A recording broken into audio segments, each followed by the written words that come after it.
Hi again, everyone. I hope you're enjoying your lunch. While you're finishing up, we're going to have a lovely testimonial from Craig Pettigrew. He is with Plant Pure Communities, and he'd like to share his story with you. Good afternoon, everyone. My name is Craig Pettigrew. I have multiple sclerosis. I'd always been a healthy, active person growing up. I am a lifelong ice skater. I used to skate professionally with Disney on Ice. I also love hiking, camping, and cycling. I am an artist. I love drawing and painting. I was active in technical theater. That was all before MS.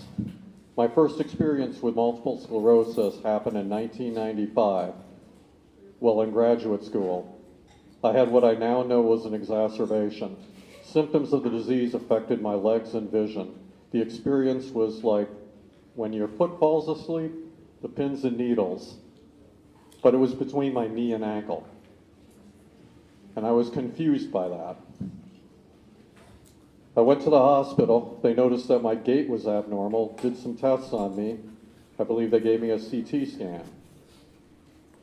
I remember sitting there next to the radiologist watching the screen and seeing black jelly beans all over my brain and thought, wow, that doesn't look right. I said that to the radiologist. She said, no, that doesn't look right.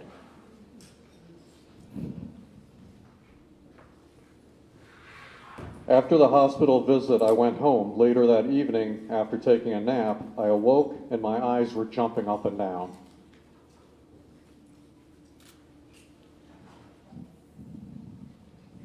I couldn't see, I couldn't focus on anything, I couldn't do my homework, I couldn't watch television.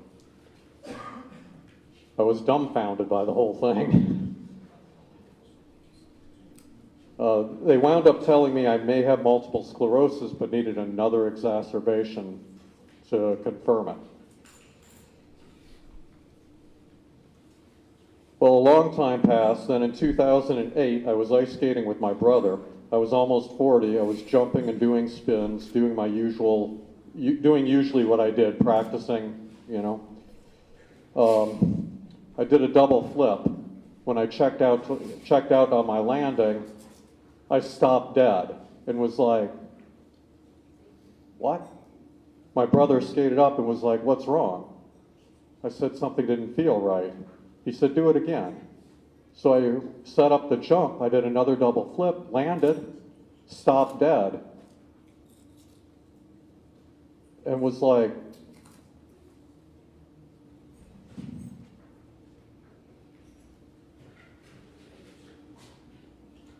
sorry, I lost my place.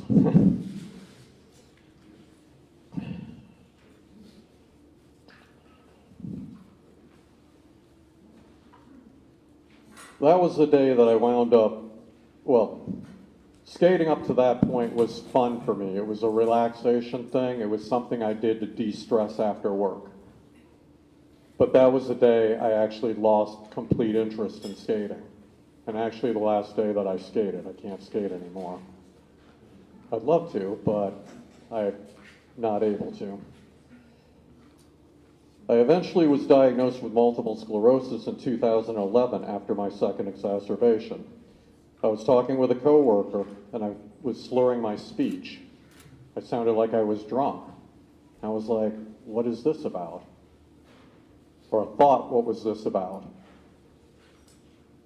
I wound up just shutting up and not saying anything to anybody the rest of that day because I didn't want anybody to think I was drinking before work or drunk at work.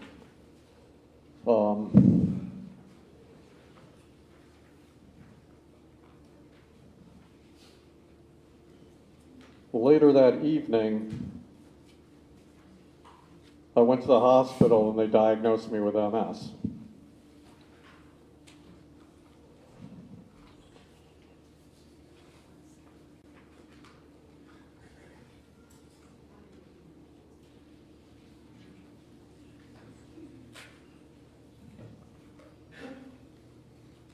Sorry for the dead air.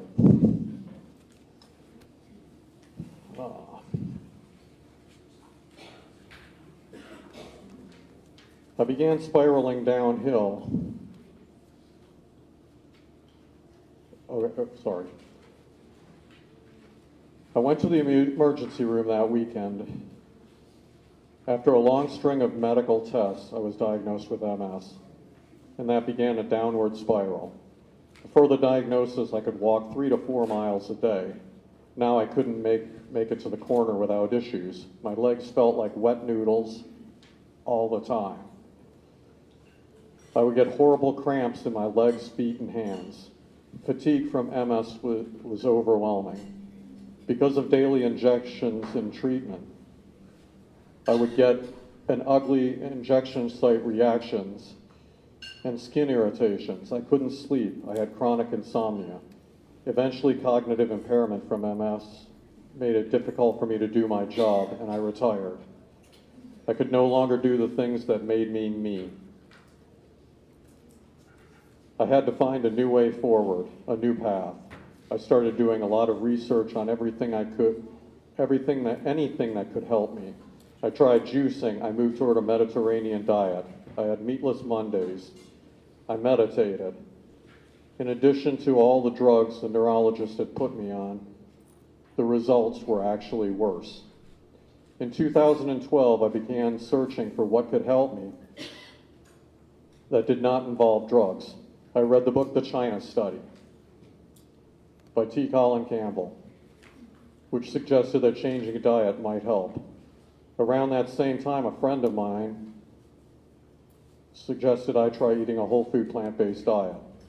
My friend was a vegan and had been having success with some health issues she was experiencing. I thought, I'll give it a try. Well, it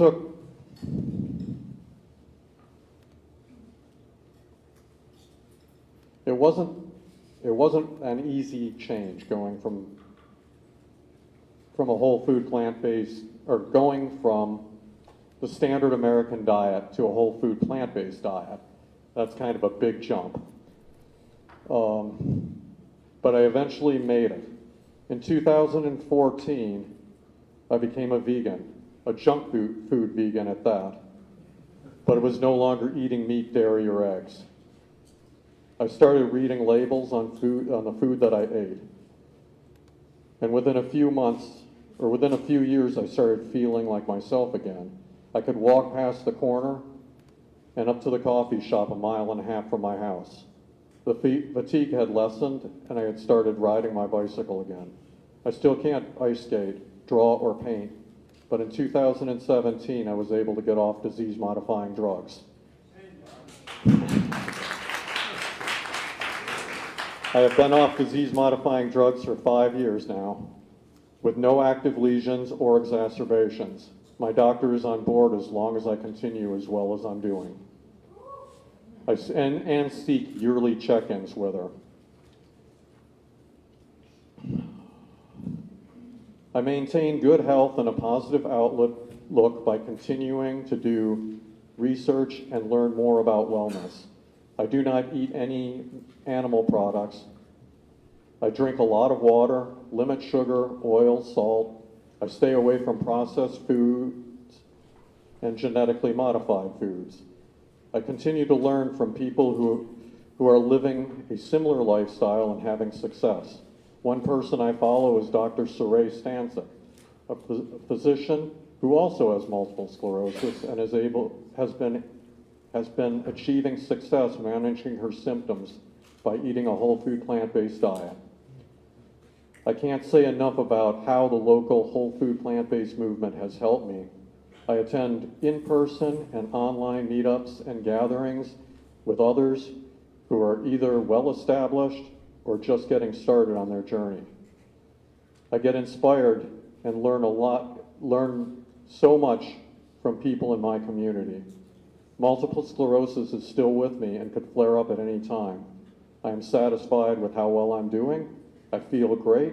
I'm glad I made the change to a whole food plant-based diet. I want to live the rest of my life happy, healthy, and spreading the word about a healthy plant-based diet. Amen. And I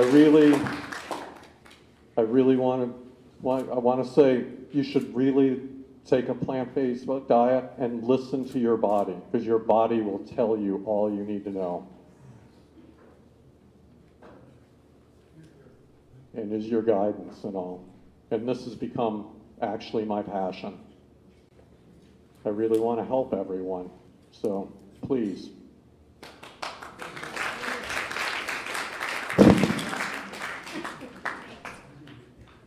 Thank you for sharing, Craig. So we're going to transition now to our panel discussion with our three doctors, Dr. Kosowicz, Dr. Nedley, excuse me, and Dr. Dysinger. Gentlemen, when you're ready, we have some chairs up here. We have some additional microphones as well. So I have some questions for the doctors, but since this is a panel discussion, if you want to raise your hand if you have a question, I can always take questions as well.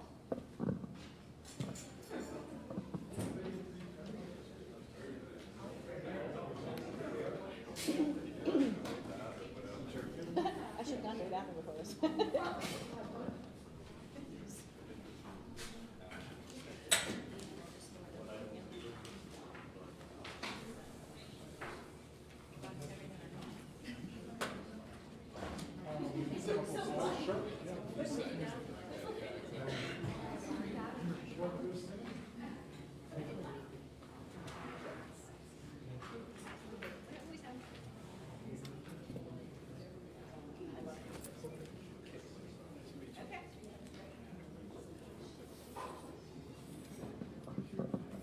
Dr. Dysinger is going to start us off with a couple of slides, and then we'll go into our panel discussion. So get to have those questions ready. I've got mine.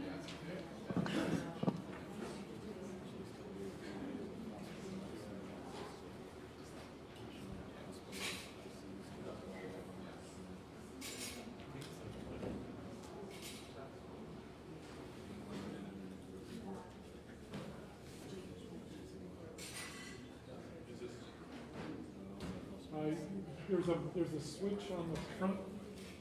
Okay. So I'm going to do this super quick, but I felt like it would be useful to kick it off by sharing what, in my opinion, is the core lifestyle medicine nutrition message. And I'm sure these gentlemen may think slightly different, or they may think exactly the same, but the core message is, just a second, I got the wrong.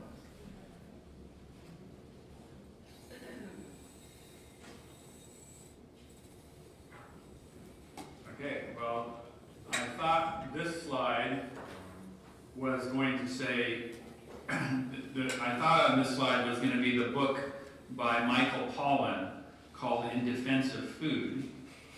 And in Defense of Food, there's a message there that says, eat food, not too much, mostly plants. So that's the core lifestyle medicine nutrition message.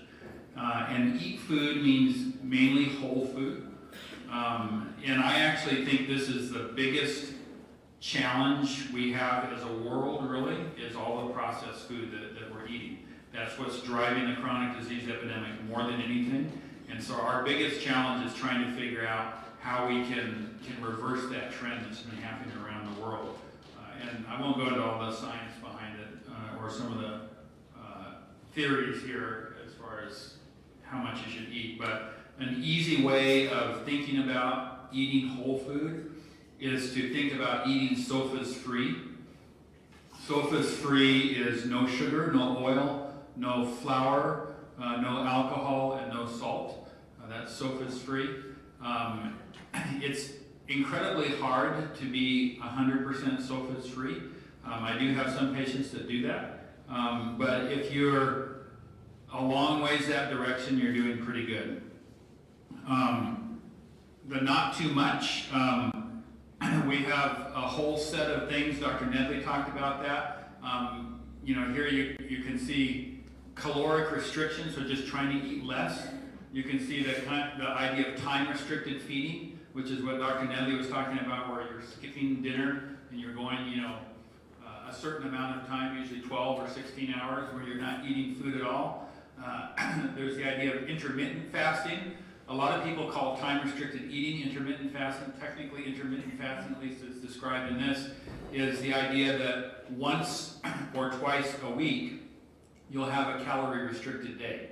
Either water only or at 800 calories or something like that. And then there's the concept of fasting mimicking, which is where you'll go, generally it's 5 days. There's some science around the 5-day thing, but you can go any number, 3 days or any number of other days. And you can see that all of them actually help with health. So in my practice next week, next Thursday, we're going to start a 5-day fast. It'll be virtual. There'll be 20, or last I heard there was 25 or 30 people that were signed up for it. And we'll do this thing, which we do periodically in my practice, for the fasting mimicking diet. So eat food, not too much, and then mostly plants. I think most people in this room know what mostly plants is about. What does mostly plants mean? Does it mean 51% of your calories are plants? Does it mean 100% of your calories are plants? Technically, mostly plants is anywhere in that range, but I believe that it should be about at least 95% of your calories should come from plants. And if you want more, then good. And the reason for that, again, I won't go into all the science, but just briefly, the Shamani Indians, who eat sort of a very natural, sort of non-westernized diet, about 5% of their calories come from animal products and 95% from plant. They have close to zero heart disease. Also down here is actually it's not in that. There's another reason, which is environmentally that seems to be the right thing to do. So there's a lot of reasons to go towards mostly plants. Okay, so I'm done. Thank you for that. On each of your slides, I've learned something new, and I think I know a little bit about this.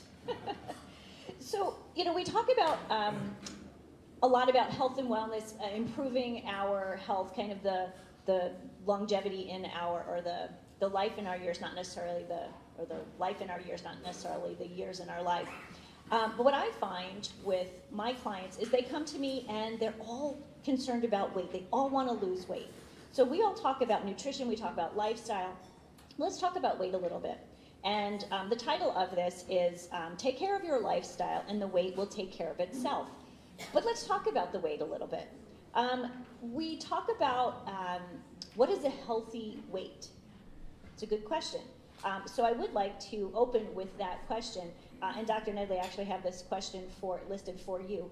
What exactly is a healthy weight? What should we, I know this is kind of general because I'm 5 foot tall, and I'm sure for me it's going to be a lot different from someone who's 6 foot tall. But as a rule, can you help us answer that question? Of course, we look at,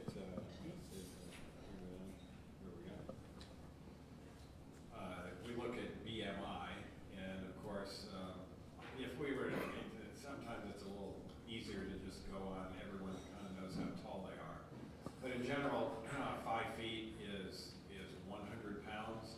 For every inch above that, for a female, average build is going to be about 5 pounds. For a male, it's going to be about 6 pounds. And so that's kind of the weight. If you're average build, there can be, of course, different builds where that doesn't fit everybody. But that's what we look at as far as healthy weight, general rule. Thank you. I know for friends of mine who lift weights and who are really athletic, the BMI conversation is always a tough one for that reason. Yeah, unfortunately, we found out through COVID and also the flu pandemic as well that if BMIs greater than 22 or 23 are quite immune suppressant. And even if you weren't necessarily overweight or obese, your risks in getting COVID were higher with a BMI of 23, 24 than they were of like 19, 20. Significant difference. So even among what's considered a healthy BMI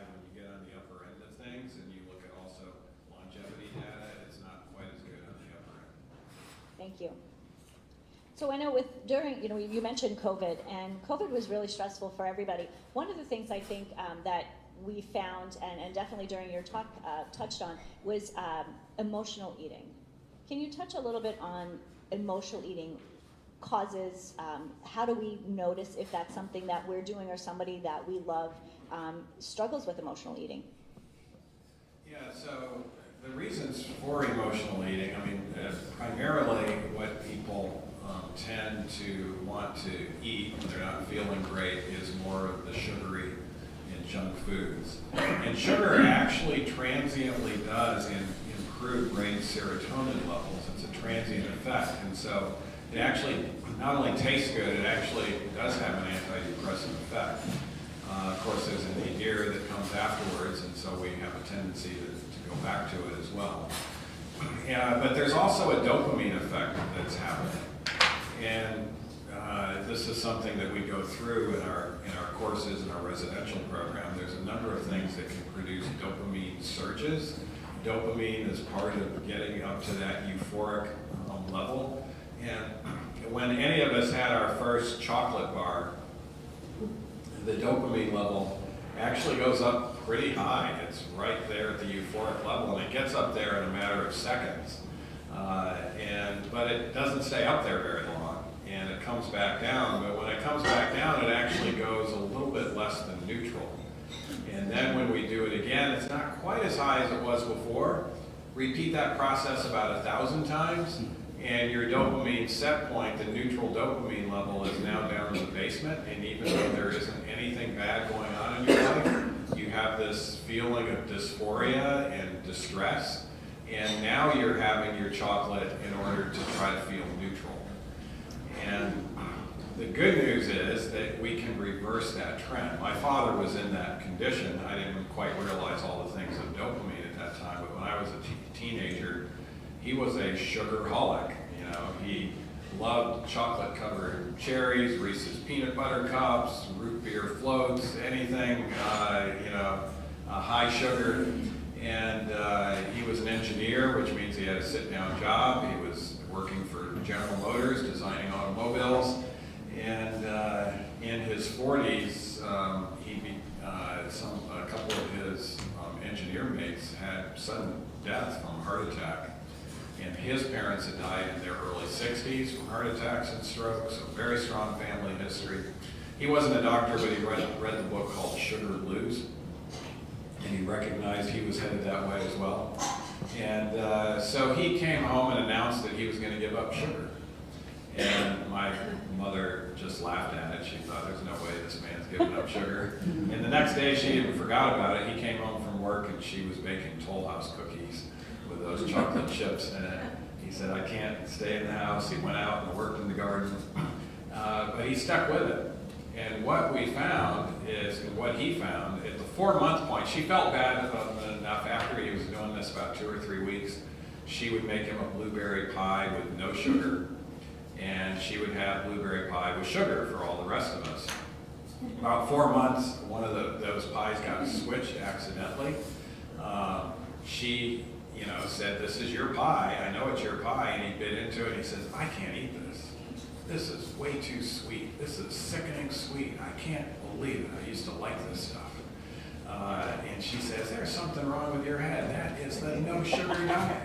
And that's the no sugar pie. And so she gets into hers, which she thinks has sugar, and her mouth puckers and says, you are right. Well, I don't know how you eat this. These pies did get switched.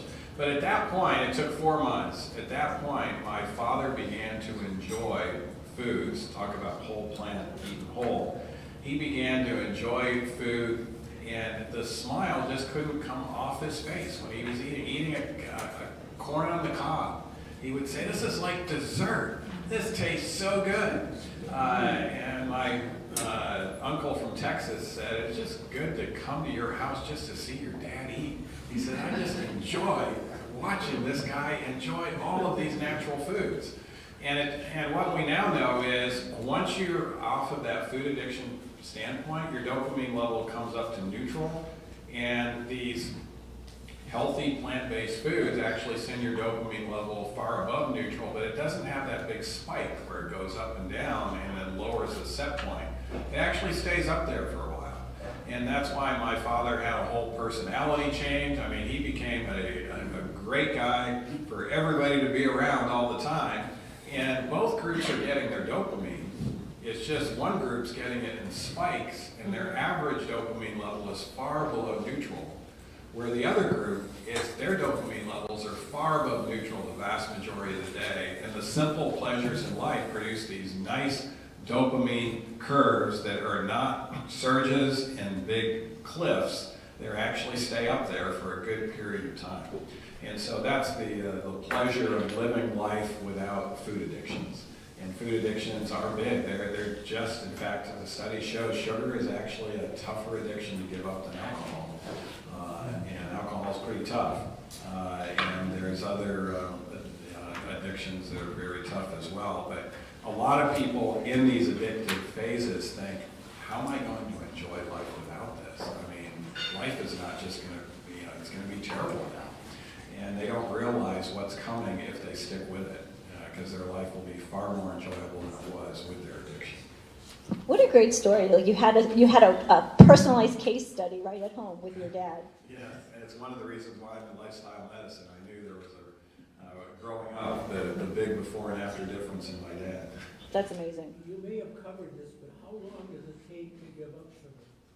Yeah, so every addiction, it's a little bit different time span to get to what we call the unconsciously competent stage, where it's no longer a struggle. And in fact, if you were to go back to it, it's not even enjoyable anymore. But for sugar, it's 4 months. So this is why we even recommend don't do the sugar substitutes, those types of things, because then we still foster that sweet tooth taste, and we don't enjoy food as much in their natural state. So, but it takes 4 months for those taste buds to change, but it's well worth being persistent. Thank you. Thank you for that question. Ooh, sorry, I'm in the way. Go ahead. I've been trying to get rid of all my sugar too, but if I've been, every once in a while I'll have some dates. You know, when the sugar content in there, am I kind of not really connecting sugar?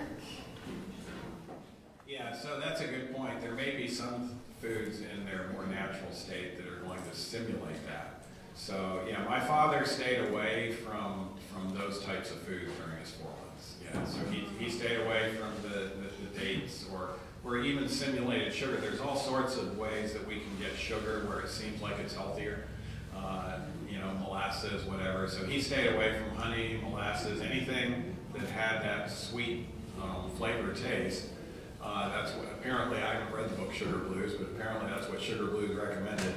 And so he did it, and what a difference. Does that include the sweet fruits? You know, like grapes and things? Does that include that? Yeah, he stayed away from grapes, mangoes. Now, he didn't stay away from the northern fruits. So, apples, and the berries, he continued, as I mentioned, blueberries, all of that. So he continued to do all of the berries, but he stayed away from the more tropical, sugary fruits in order to get that nice taste bud change. Oranges? He did oranges. He still did oranges. Oh, okay. What about bananas? So just a couple comments on that. If you go to that, the reason I showed those slides, the first recommendation in my books is whole food.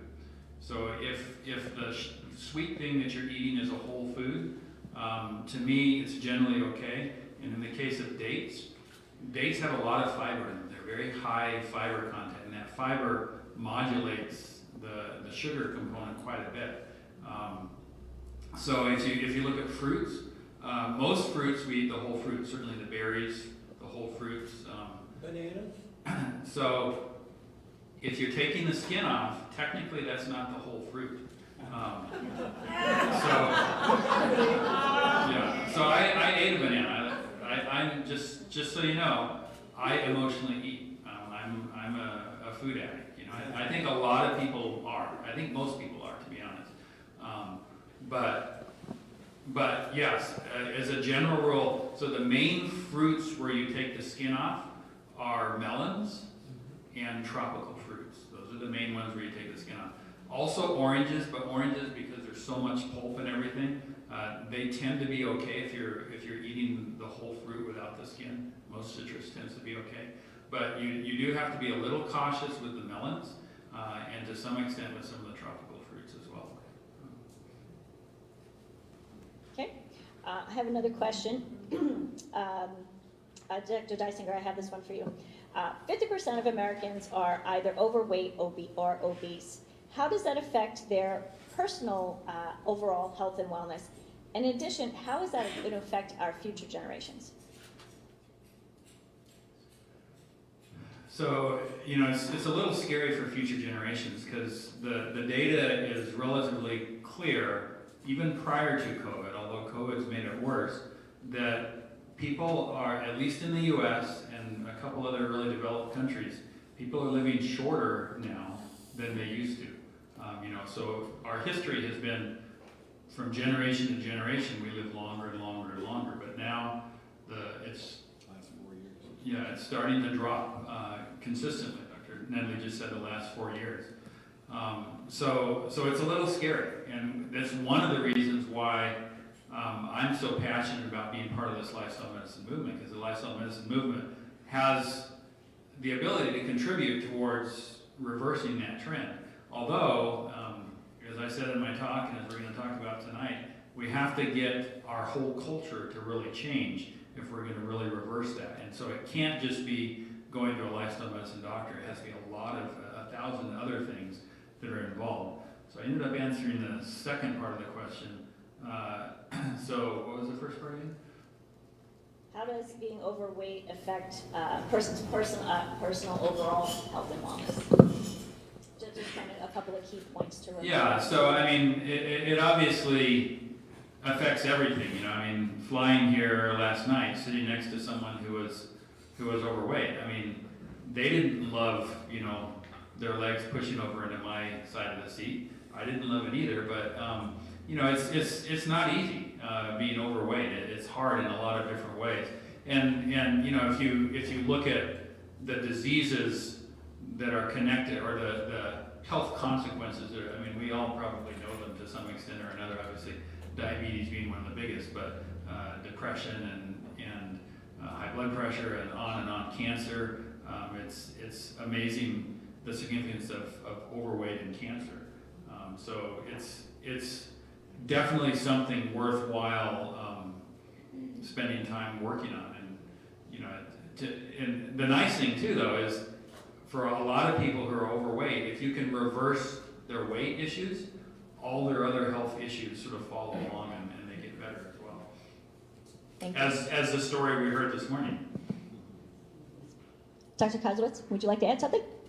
I was just going to say, I think people tend to overestimate their genes and how much that influences their health, but you don't just inherit your genes, you inherit eating patterns, activity patterns. So not only, you know, we want the parents to take up lifestyle medicine so that next generation sees how they should be living, right? How they should be eating, how they should be active. And we're not seeing that now, right? It's the opposite is happening. As that goes, then the next generation is just simply going to fall into place unless changes are made. So I have a question for you, Dr. Kosowicz.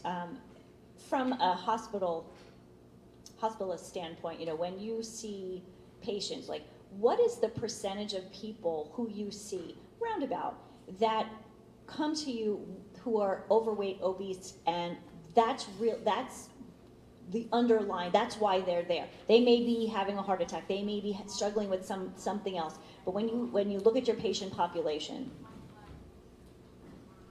It is exceedingly rare for me to have someone in the hospital that is of normal weight.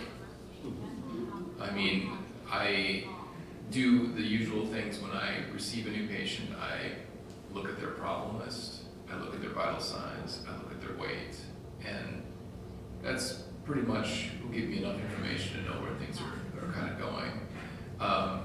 So it dramatically increases your chances of coming to see me if you're overweight, because these diseases just start accumulating just it starts you're a little overweight, then you get high blood pressure, then you form diabetes, then you have heart disease, and on and on and on. So that's the typical thing, and then eventually you come and see me every 2 to 3 months, or someone like me, right? You're in and out of the hospital constantly.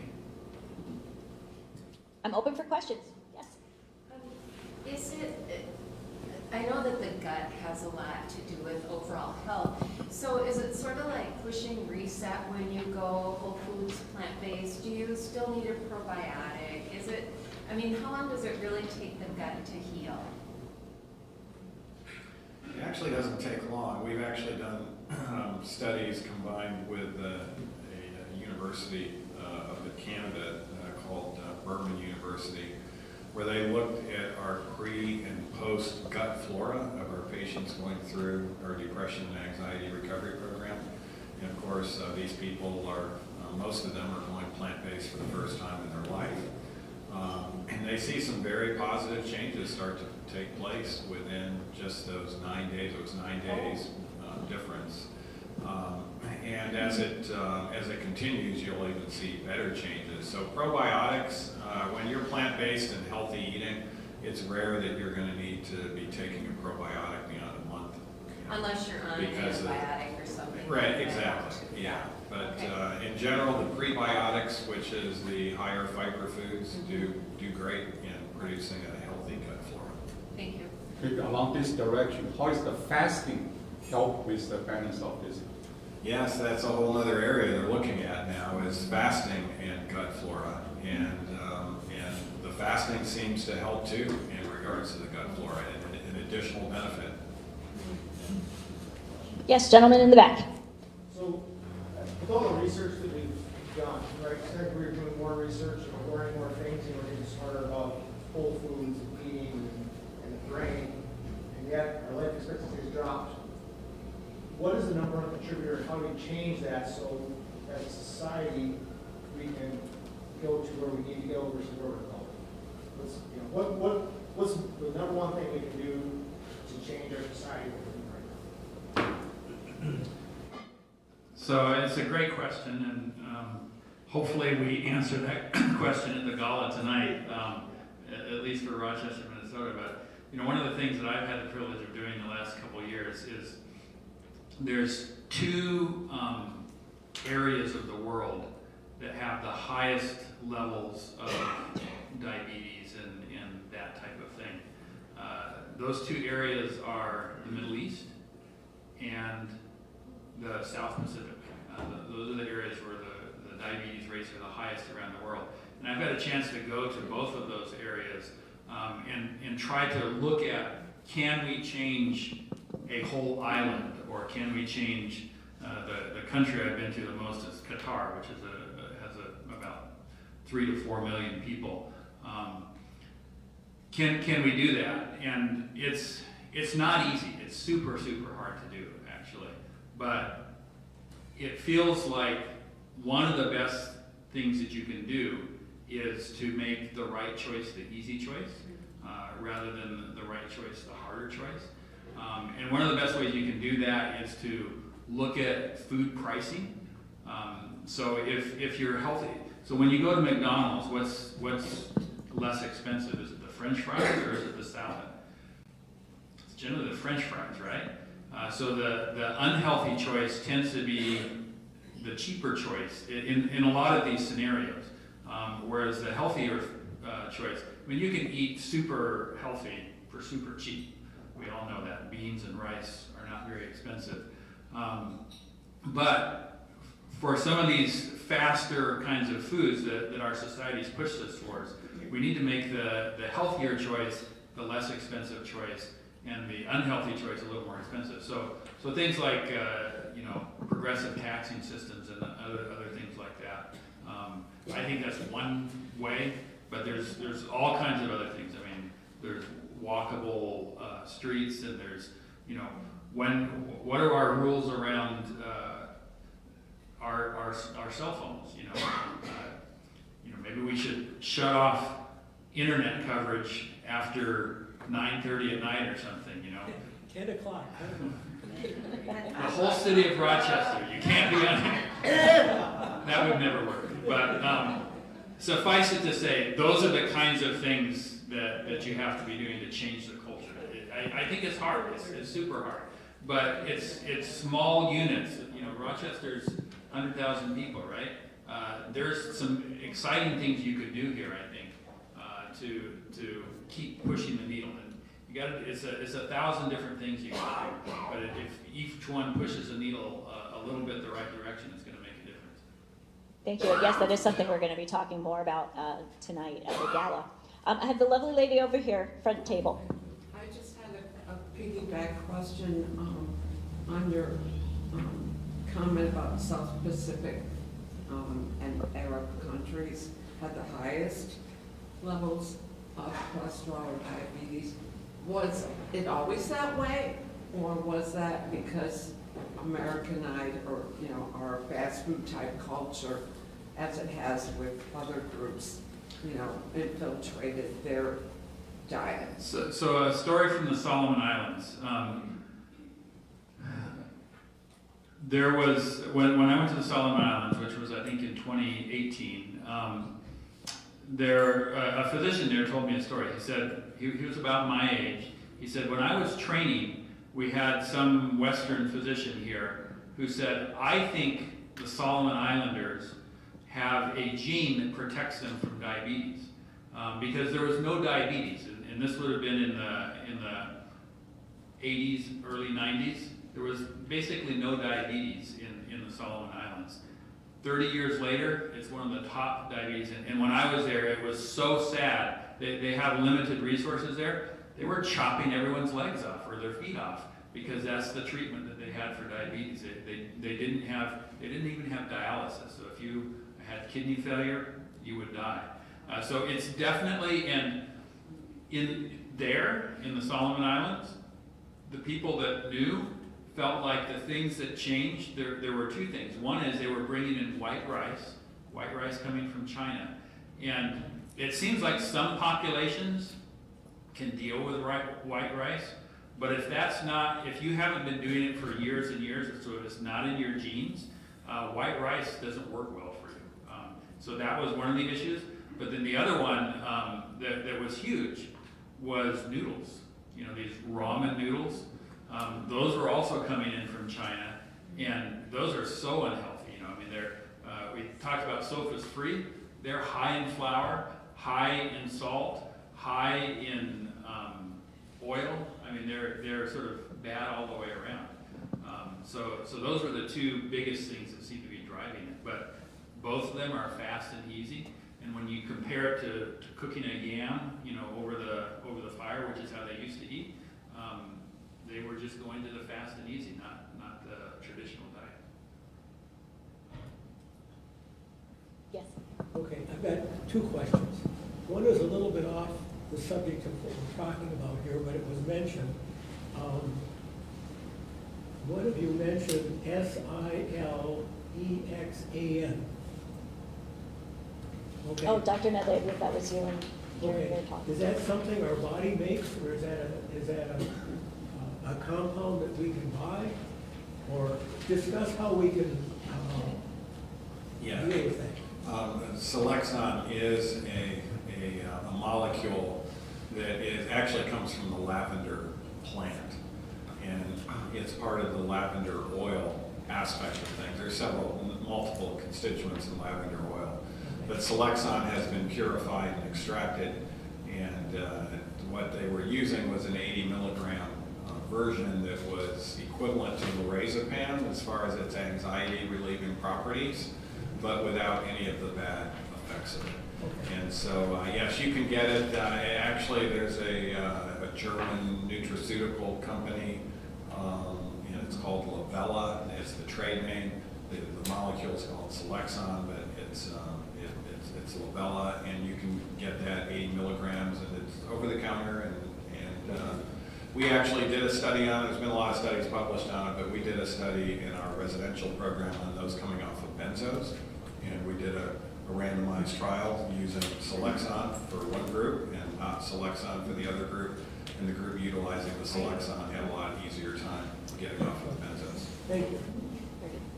I have a question about something we actually haven't touched on very much or at all yet today.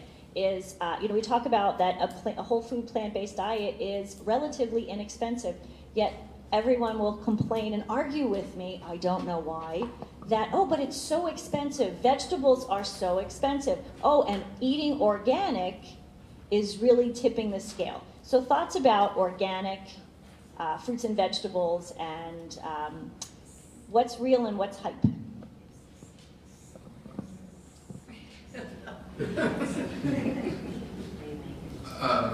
So I can remember a talk. I was a chemical engineer before I was a physician, and while I was working in Chicago, a physician came and spoke at my company, and he made the argument that organic foods are good for the planet, right? We don't want to use all these extra chemicals, but in and of themselves, is it more important for people to eat vegetables or not? Or do they have to be organic? I am fortunate enough to be in a situation where I make the decision to buy organic foods when I can. What we're doing right here is we're a little bit of a privileged situation, right? There's a lot of people that don't have the ability to get fruits and vegetables, and so honestly, if it comes between them not eating, I would rather them eat whatever they can get their hands on than make sure that it absolutely has to be organic. To that end, I mean, Dr. Dysinger, you mentioned about ultra-processed foods. This is the problem with our food deserts in our cities, right? So Minneapolis has food deserts everywhere, right, where people can't get their hands on anything but processed foods. And so I would rather see them just bring in fruits and vegetables.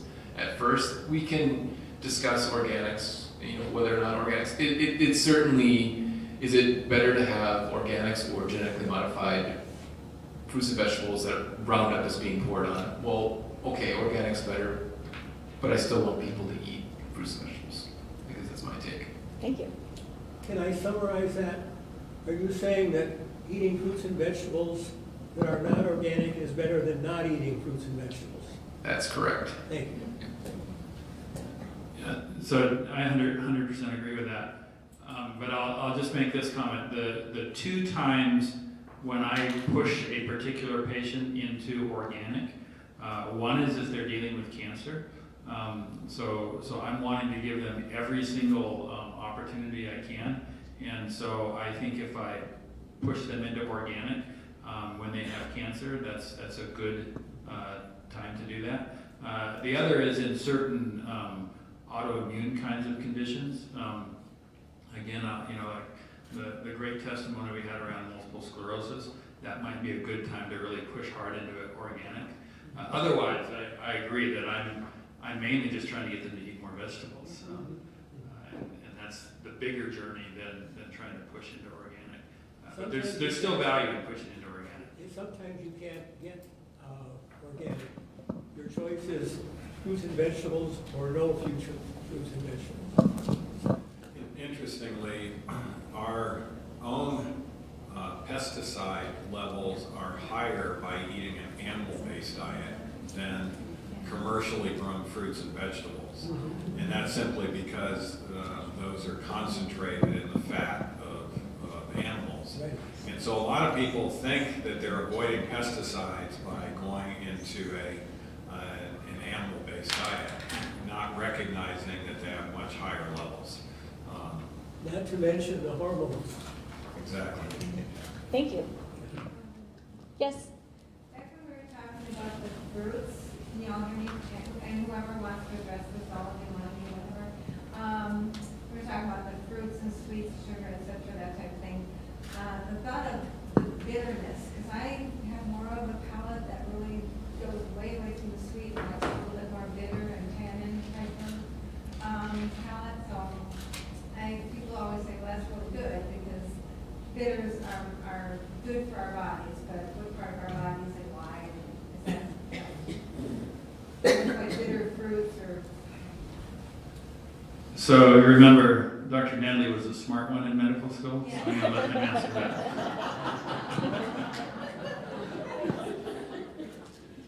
Well, no, bitter is good for multiple reasons. So, I mean, you if it is bitter, it's normally going to have less of the refined, or what we call the simple sugars. You're also going to tend to have more in the fiber aspect of things. And of course, there's other aspects, you know, in regards to the whole herbal aspect, and where the phytochemicals, those sorts of things will tend to be more pronounced as well. But having said that, you can get those phytochemicals in other ways as well. But you know, having a bitter tooth is definitely better than having a sweet tooth. I'm curious though, what foods do you love? What types of, what specific foods do you love? The dark, as far as chocolate goes, usually the like 80%.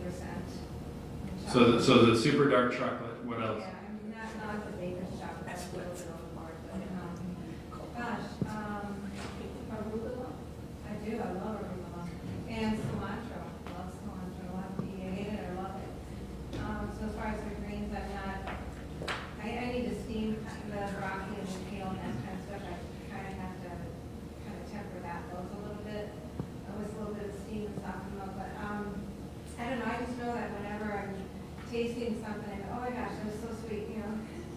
And I just pick up on it really quickly, and I know that I'm going to go to something that's a little bit more like hummus. I mean, and I'll put all sorts of spices in my hummus that are more on the turmeric and cumin and that end rather than, or the smoked paprika, things like that. I was just gonna say, if you like bitters, then you should take the opportunity to eat a lot of microgreens, because they are jammed full of antioxidants, and they tend to be bitter. If you're doing that, you can just throw those on top of whatever you're eating. Just literally just raw right on top. Yeah. Thank you. Yes, lady in the lovely yellow sweater. Yeah, well, I have several questions. One is, I'd like to pick your brain a little bit about more of a systemic, kind of broad, bigger picture things in our healthcare system. And wondering, you know, we have big pharma and we have big food. And I'm wondering if they're not the exact same people. Because the incentives are, I mean, they have a very symbiotic relationships, and then we have our healthcare system and our medical training pathways, which kind of sort of tailor right in line. And so I think a lot of the outcomes that we get are the outcomes that the system is designed to produce. We should be surprised that, you know, that because that's what the system is built to do, is it's a sick care system, and it makes a lot of money. And so my question for you guys is that in your circles, are you aware of any discussions that is aimed to address more of these very complex but very deeply ingrained incentivized systems? And I know you mentioned incentives, you know, value-based care, and that's good. That's kind of a smaller piece. But even taking on some of these bigger things, for example, a paint company has to pay a tax on the paint that they sell, because there's a process that you have to mitigate the damage to the paint. Some have proposed that we should tax pharmaceutical companies who sell opioids because of the damage that it causes in terms of the care, the poor outcomes of the opioid crisis, that we should tax people who are making money off those products to help offset the costs that creates to the system. So is there any discussion about taxing big food, who package these hyper-palatable foods that are known to be addictive, kind of like big tobacco was? And is there any thought in trying to address maybe some of our problems on a much larger scale? And in line with that, is there any, I think there has been some discussions about changing the medical board examinations to incorporate more lifestyle medicine kind of knowledge, so that then the medical training programs that people go through are actually geared to prepare people for that board exam with that content. So kind of a two-part question, but figure speaking. So I can speak to the board one. We had a couple, I don't know, 3 or 4 years ago, a project where we decided we were going to create 1,000 questions that were lifestyle medicine related. And we were going to put them in front of the board, in front of medical schools, in front of the people that were testing doctors. And we raised money, and we raised $100,000 just within a couple of days from lay people, from people that just said, I want my doctors to know this. And so that's there. There's 1,000 questions. They're totally for free for any medical school. And there is more and more discussion about this coming into board exams. It's a long, slow process, but there's progress being made there. It's not being ignored, it's being made. For the bigger society things, it's hard. You mentioned big food and big pharma, but the other one that really matters a lot is big health. I mean, driving here, my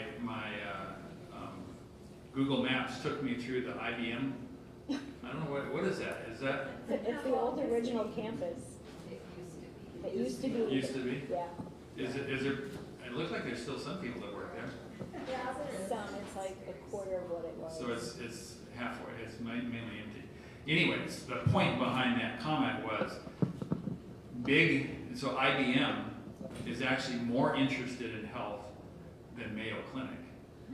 Because Mayo Clinic makes its money out of all of our sicknesses. IBM loses money when they have to pay health insurance for everyone. So we have to pick and choose our allies, and it's probably not in a lot, at least in the U.S. And a lot of times it's not the healthcare system, it's not the food, it's not the pharmaceuticals, it's actually other businesses that are our allies. And that's why I wanted to go to one of these little countries and just reverse chronic disease in a little country to show the world that it could be done. We weren't successful so far, even in a little country, but I think the right community, in Rochester, is potentially a community that could really hold it. And there's this concept of blue zones. I don't know if you're familiar with the blue zone concept. So you can actually get your community designated as a blue zone. I don't know if that's ever come up in Rochester. And I don't know if that's the right path to go down to make yourself one of the healthiest communities, but suffice it to say, you have to get the right partners. And I mean, when New York, the city of New York, tried to create a soda tax, that was super hard because the soda industry came down on them incredibly hard. So you're gonna have people that are after you if you try to do some progressive things. But if the community's after it, and you got a few good partners, I think the mayor's going to be there tonight, right? So that's a really powerful partner to have politically, but you probably need some good economic partners, and who knows what you can do. Yes. McNeelius over in Dodge Center, their whole plant is on the plant-based diet. Their whole company. Because they found that by being on the plant-based diet that they didn't have all the sickness and all the absenteeism and all that. So it's a great economic story and example that's local that you can use to leverage things as well. You can get back to the plant-based diet. I buy into that. Even Bible tells us so. We did not allow to eat meat until after the flood. So must be some wise decision God went for us. But more recently, the motivation for plant-based diet, is that something to do with the processing of the animal? We mentioned about genetic modification, hormone treatment, growth factor treatment. All those, of course, make the animal grow fast. But at the same time, you have all the factors getting into your body, either alter your immune system or your logical system, gut bacteria, so on and so forth. So in other words, if we have naturally raised animal, will that be as bad as what artificially grown animal? So in other words, my simple question will be, if I still eat healthy meat, will that really jeopardize me? Or that benefit me, or neutral? What is your opinion? Well, we can call it good, better, and best. Okay. If we're looking for ideal,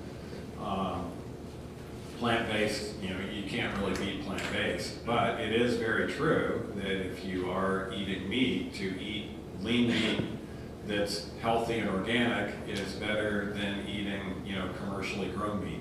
And particularly in regards to the treatment of animals, that's also very important. And of course, some of the chicken farms are known to be not very kind to their chickens. Those sorts of things actually end up in the neuro effects on the entire meat as well. And so, yes, it'd be better to grow your own meat so you know exactly what it's eating, and to grow it organically if you're going to go that route. I actually have a question about along the lines of protein and meat. So like there are a lot of these plant-based meats, and I actually tried one the other day that I saw a commercial for, and one, it kind of did taste like chicken. But thoughts on that kind, going down that route. I mean, they're soy-based, I believe. So thoughts on that, those plant-based meats and other products. Well, I think they're a good bridge to a whole food plant-based diet, but I don't know that they necessarily need to be a major staple in anybody's diet. I think when we're trying to transition away from meat, sometimes having something similar makes it easier. But in general, if you're gonna have a plant-based burger, you should treat it like the junk food, just like the regular burger, right? Not to say that it's not as maybe as bad for you, and certainly is better for the environment, but still kind of keep it in that realm, I think. Mm-hmm. I do believe I have another question. Yeah, just another comment on that. I mean, I showed those slides for a reason. Rule number 1 is what? Whole food. Eat real food. Whole food, right? And obviously, the plant-based burgers didn't come from they didn't grow on a tree. The other thing I'll say is when I'm trying to help my patients lower their cholesterol, a lot of them come in, 100% plant-based, and their cholesterol is still high. And sometimes there's genetic components, but the first thing I do is I go into their coconut oil, because a lot of those things are very high in coconut oil, and coconut oil keeps your LDL cholesterol up quite significantly as well. So all we have to do sometimes is take the coconut oil out of people's diets, and their cholesterol drops. So are you recommending no coconut oil? Absolutely. Unless you want to put it on your skin. It's good decent. It's good for your hair too. In your mouth, no. No. Okay. I'm going to ask this lady right here, and then the lady in the yellow. So. I was just going to mention that plant-based meats are actually a really nice thing for social. When you're socializing with meat eaters, to have something similar. I mean, I think it gives a talking point, and you have a burger, they have a burger. Yeah, you could maybe win some people over with an Impossible Burger, right? At least get them thinking, right? That might be worth it. And yeah, again, it's one of the pillars of lifestyle medicine is that relationship, those society. So being together with people is really important. And if it takes an Impossible Burger to do that, well, there you go. I'd say it's the only time I've ever used them, that I ever use them. Black bean burgers work too. Oh, I have this lady in the back first. I have a couple of clinical questions. From a lifestyle medicine perspective, the monitoring that you do for maybe like a diabetic, if somebody that's not on board with whole food plant-based, they're probably pre-diabetic. I've heard that, on A1C, your fasting glucose is kind of a pretty late sign, actually, of insulin resistance that's been brewing for many years prior to that. So are you doing any different labs to maybe help pinpoint that more, like a serum, an insulin level or some other kind of level? That's one question. And then, have any of you been hearing about uric acid, and that it's not just a gout problem, it's actually higher levels of uric acid is probably not a good thing for just our general health? And is there anything that you do regarding that aspect in your personal medicine practice? So the first question in regards to hemoglobin A1C, we do also look at C-peptide levels, which is actually taking a look at the native insulin that your pancreas is producing, and that can give you an idea even before the hemoglobin A1C comes up that there may be some insulin resistance. And of course, there are some that still do a modified oral glucose tolerance test that can also tease that out earlier. But in today's, looking at the hemoglobin A1C, if you compare that with some of those other things, the hemoglobin A1C normals are not really ideal. You know, a real ideal hemoglobin A1C is going to be 5.3 or less, and so a lot of people think they're normal. 5.4 to 5.6, chances are that's the beginning of insulin resistance even at that point.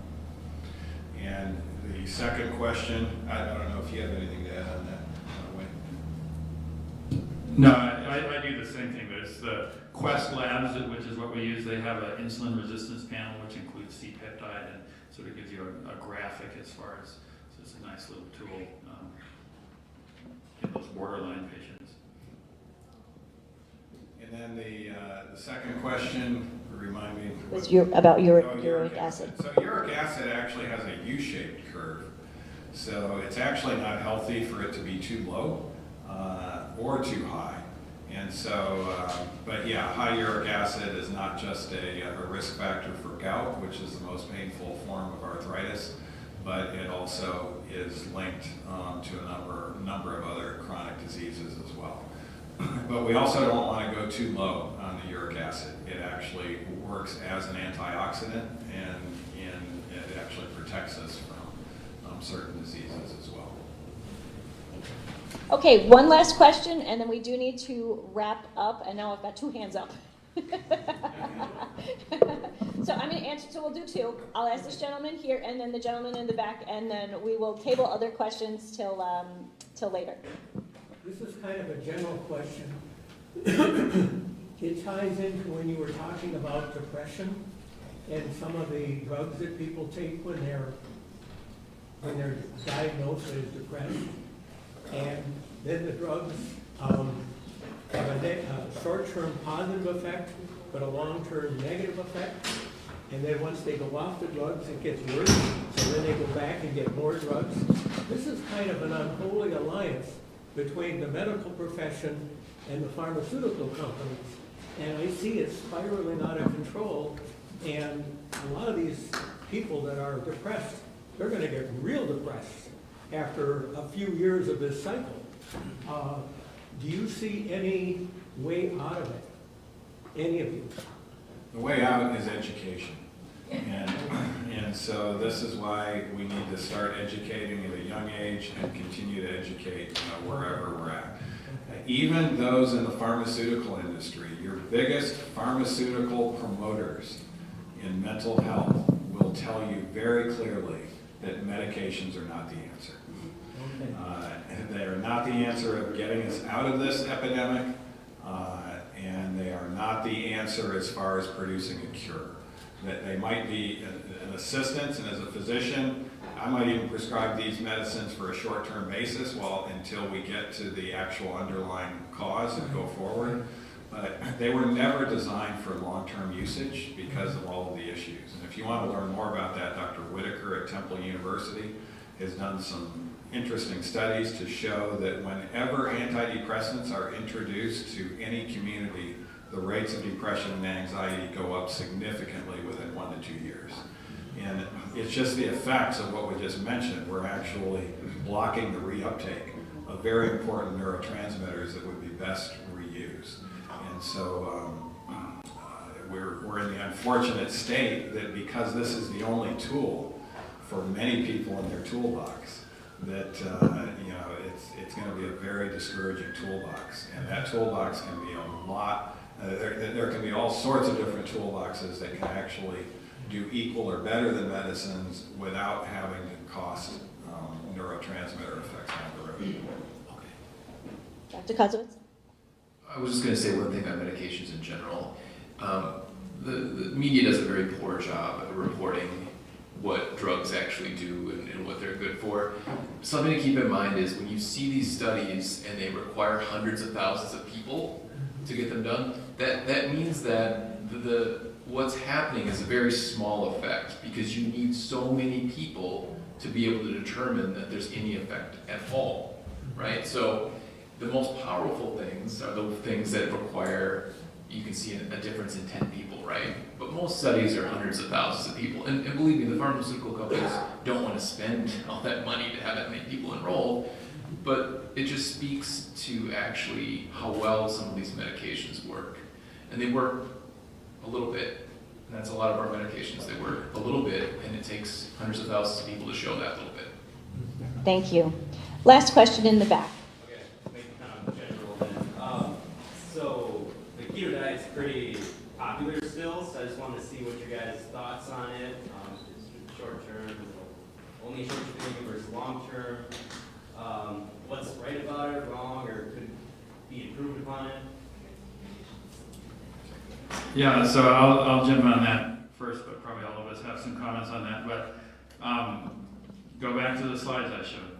Goal number one is whole food, not too much, mostly plants. Keto diet is a general rule, and keto diet is 1,000 different things to 1,000 different people. But as a general rule, the keto diet takes us towards whole foods, so it's good that way. As a general rule, it does not take us towards mostly plants. So it's problematic in that way. Again, it depends on how you define it.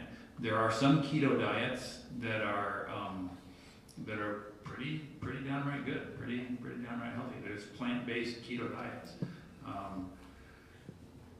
I personally think the whole premise around keto diet, which is that you need more fat in your system and less carbs in your system, I think that premise doesn't really hold water when you look at nutrition from a bigger picture perspective. So other than maybe a few very isolated medical conditions, I don't ever prescribe the keto diet. But I have quite a few patients who are on some version of the keto diet that's helping them, and so I don't discourage them on that either. So that's my general comment, but I'm sure others have thoughts. Well, I think we saw the power of ketosis from Dr. Nedley, right? I mean, we talked that there is use to it, but again, it's kind of like, it's such an American thing, right? Like, you can go into ketosis just by not eating. But how do we do it in our country? We do it by eating more fat, right? Like, you don't have to do that, right? And so I worry also that the body wants to use glucose, it wants to use insulin, right? That's why you fall out of ketosis as soon as you eat a muffin, right? So I always worry about the long-term ramifications of a ketogenic diet because the body wants us to use glucose and insulin. And so we're never as smart as we think we are. And so I don't know that we know the long-term ramifications of people being on these diets. A lot of it is that people can't stay on them for long periods of time because it's really hard. It's actually a very limiting diet. Well, So they look horrible too. well, but again, you can see people that you will get results. You can definitely lose weight on a ketogenic diet. It absolutely can work, but my concerns are the long-term ramifications, and you don't have to do it that way to go into ketosis. Thank you so much. Thank you very much to our doctors and to our people who have questions.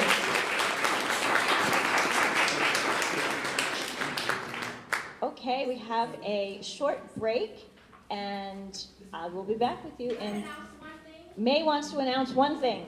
Go for it. This is a short break to make us feel good. We do have feel good cookies. Woohoo!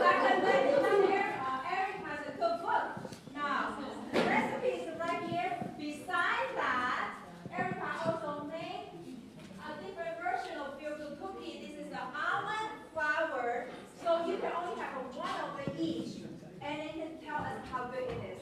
Go out